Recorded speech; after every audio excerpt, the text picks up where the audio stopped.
Hello, and this is Will Bradley, and today we are talking about the British Aerospace Sea Harrier. So, the Sea Harrier was the first Royal Navy short takeoff and vertical landing, so STOVL aircraft, and it was the second member of the Harrier family. The first, obviously, being the original Hawker Siddeley British Aerospace Harrier. So, the Sea Harrier entered service in April of 1980 and became a well-known naval aircraft, as it was a mostly naval, or it could have been land-based, air superiority fighter. And these fighters were quite big and transonic at times. They never reached supersonic speeds. And the principal role of the transonic Sea Harrier was to provide air defence for Royal Navy task groups such as destroyers, aircraft carriers and convoys of transport for whatever they needed. So it was originally built, or it was fully built, in the United Kingdom, and its introduction of service was 20th of August 1978, but that was for the FRS-1, and then the 10th of December 1983 for the FRS-51, which sadly never saw service or never saw a major conflict, as it was too late for the Falklands War, which was what the Sea Harrier was mainly known for, because it was incredible at killing Argentinian Super 8-ondeurs. I'm trying to think of what else, because I know they had A4 Skyhawks and Argentinian Pucara aircraft. So the Super 8-ondeur and the Super 8-ondeur and the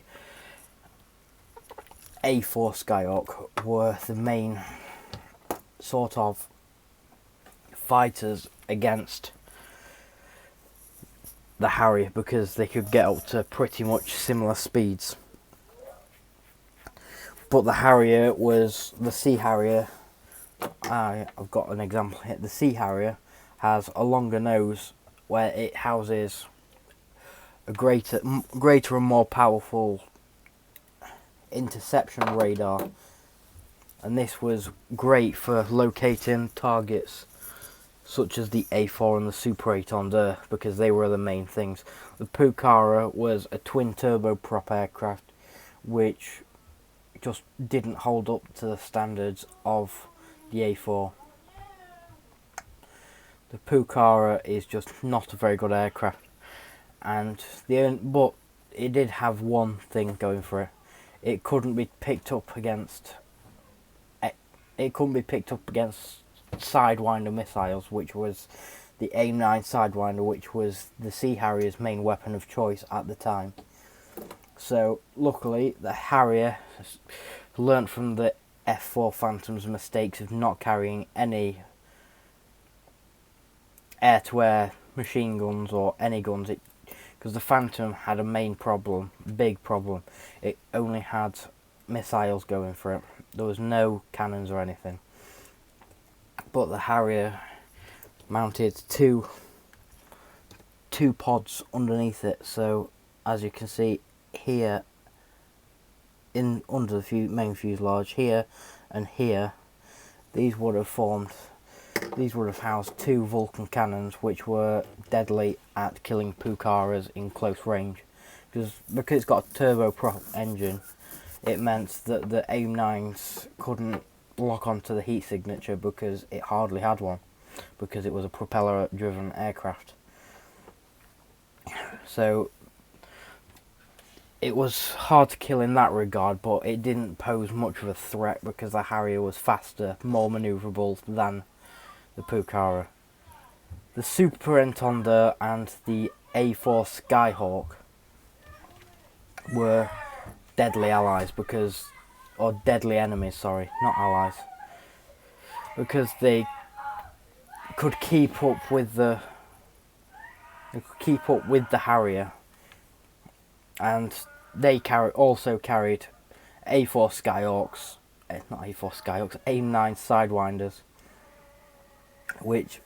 and this was the A4. They carried the Sidewinders and went to attack the Harriers. I've heard stories about the A4 Skyhawks going in to distract the fighters while the Super 8-tonders took Exocet missiles to attack the convoys that were taking them to wherever they were going.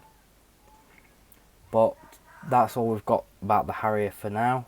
I will see you in another video soon, hopefully. So, yeah, hope you're having a good day and good night.